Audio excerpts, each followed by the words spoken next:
हमारी तहसील में 2 साल बाद आया। हम 89 दिन तक धरने पर रहे, कई प्रदर्शन करे, कई जुलूस निकाले, सरकार को दबाव में लाए और किसानों के खातों में करोड़ों रुपए डलवाने का काम करा। उसके बाद किसानों की कर्ज माफी का राजस्थान में अखिल भारतीय किसान सभा ने आंदोलन शुरू करा। हम उस आंदोलन के हिस्सा थे। उसी आंदोलन के दरमियान मेरी कॉन्स्टिट्यूंसी का बड़ा गांव रामगढ़, जिसकी तहसील नॉर्थ, वहां बैंक ने लापरवाही से जिस कंपनी का हमारे जिले में ठेका था फसल बीमा का, उसकी बजाय दूसरी कंपनी को प्रीमियम भेज दिया। हालांकि उस समय 2017 का जब किसान आंदोलन था तो उस बैंक से जस्ट 50 मीटर दूर धरने पर बैठे रहे। मैं बैंक में जाके कह के भी आया, मैनेजर साहब गड़बड़ी मत कर देना, पूरे इलाके की फसल तबाह होगी, बीमा क्लेम बढ़ेगा। तो मैनेजर ने लापरवाही करी, वो सिर्फ रामगढ़ के ही नहीं, हुकरका और गोरखाना 3 ब्रांचों के मैनेजरों ने गलती करी। तीनों एसबीआई ब्रांच प्रीमियम दूसरी कंपनी को डाल दी। मैंने 39 दिन रामगढ़ के उस बैंक के आगे रहते हुए इस प्रण के साथ कि जब तक बीमा नहीं आएगा घर नहीं रहूंगा, दिन रात वही रहा।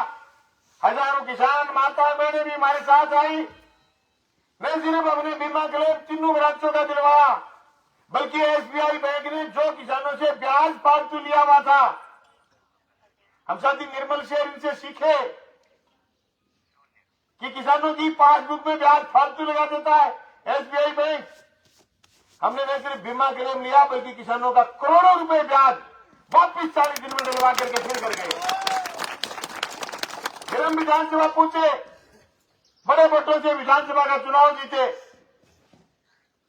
मेरी कॉन्स्टिट्यूंसी में 1650 करोड़ रुपए बीमा क्लेम 5 साल में, और हमारे जिले में 3900 करोड़ रुपए बीमा क्लेम, जिसमें नौर, भादरा और पल्लू जो पूरा बरानी क्षेत्र था, पूरे में इतने पैसे डलवाए।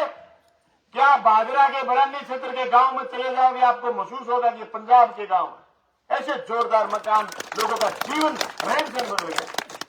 उसकी वजह थी हमारी निरंतर मॉनिटरिंग, देखभाल।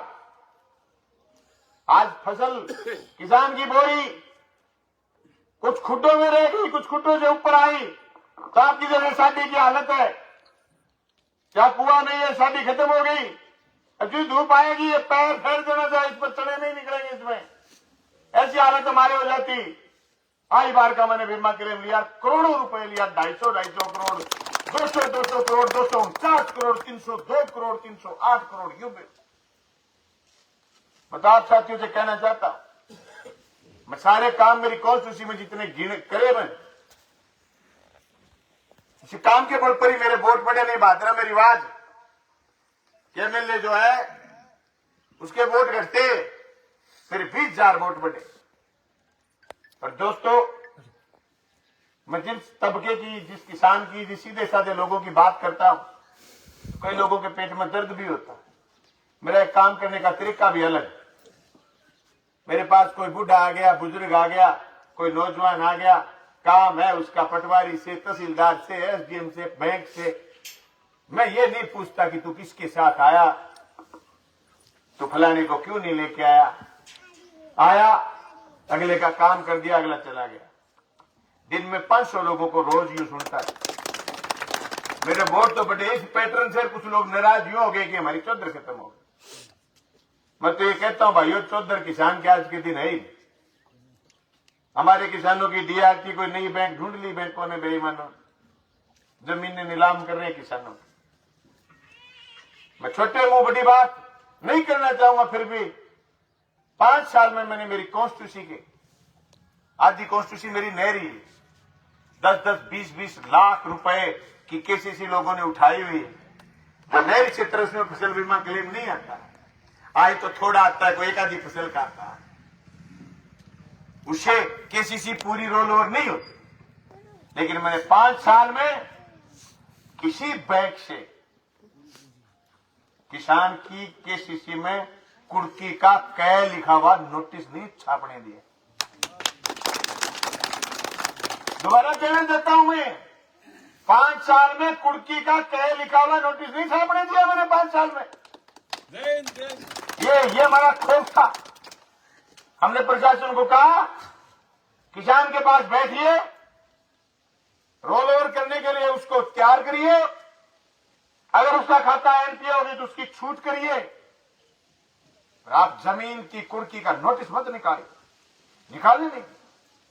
मैं दावे के साथ कह सकता हूं, अगर हिंदुस्तान की पार्लियामेंट में बलवान पूनिया पूछा तो बिना लाग लपेट के हिंदुस्तान के किसान का वो दर्द, जिस किसान की 1 लाख, 2 लाख, 3 लाख, 5 लाख रुपए की कर्ज में जमीन नीलामी के कागज निकल जाते हैं और दूसरी तरफ बड़े बड़े पूंजीपतियों के हजारों लाखों करोड़ रुपए एनपीए हो जाते हैं, जिसको बोलते हैं बट्टे खाते में चले जाते हैं, यानी पैसे लिए तो थे, ये दे नहीं सकते।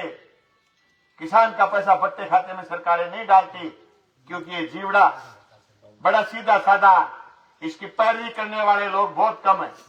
चुनाव के समय आते तो किसान की बात करके, लेकिन फिर वोटों के बाद जैसे पार्टी कहती है तो पार्टी के हिसाब से चलने लग जाते हैं। सुप्रीम कोर्ट ने अभी परसों पल्ले जी ने फैसला दिया, इलेक्ट्रोल बॉन्ड बंद करा। इलेक्ट्रोल का मतलब चुनावी, बॉन्ड का मतलब एक पत्र, एक चुनावी दान पत्र, यानी बड़ी कंपनियां बड़ी पार्टियों को चुनावी दान करती थी, जिससे उनके टैक्सेस कम हो जाते। उस कंपनी का ये मतलब होता कि वो 100 रुपए दान करती तो 20% उसको टैक्स में छूट हो जाती और बड़ा दान करके अपने नियम बनवा लेती। नहीं, नुआ प्रेरणा के साथ साथ आज थे मैंने वोट दियो तो तड़के आगे थे आ कह दियो कि भाई मैं तेने वोट दिया, सारा ही काम और काम कर मैं कौन करूंगी। तो जो को बड़ी सारी कंपनी हजारों करोड़ रुपया चंदो दे दे तो फिर पार्लियामेंट में कानून भी आपका बनवा ले। इस इलेक्टोरल बॉन्ड को सुप्रीम कोर्ट ने यह कह के बंद करा है कि यही काला धन सफेद करने का तरीका था, इसको बंद करो। 77% पैसा अकेला इलेक्टोरल बॉन्ड से राम सिंह ताऊ वाले गोली वाली पार्टी ने गया। 77% अकेले। 100% कंपनियां चंदो दियो तो 77% भारतीय जनता पार्टी ने दियो। जब जगह की खावे बाजरी बोलो बजावे हाजरी, सारा नियम बने पक्ष में। सारे जी कोई न्यू गलत फहमी हुए कि थारी आठू ले गिर बा मेड़ू सिर तक की जमीन के बीच में जो कोई प्लांट लागनो है क्या को हूं तो जमीन दू को नहीं तो भाईड़ा थारो आधार कार्ड है ना, आधार कार्ड और थारो बैंक को खातो और थारी जमीन से ऑनलाइन है बैठाने नोटिस को देनी सीधा डीएलसी रेट का पीछा ठोके थारे बैंक में और थाने न्यू के जमीन खाली करो। ये सीधा 2013 का जो कानून था भूमि अधिग्रहण का वो निरस्त कर दिया पार्लियामेंट में। 2013 का जो कानून था भूमि अधिग्रहण का, उसमें यह था कि 70% 80% किसानों की सहमति चाहिएगी और डीएलसी रेट नहीं, बाजार रेट के हिसाब से मुआवजा देना होगा या फिर डीएलसी रेट का 3 गुना मुआवजा देना होगा। ये सारे कानून निरस्त हो गए।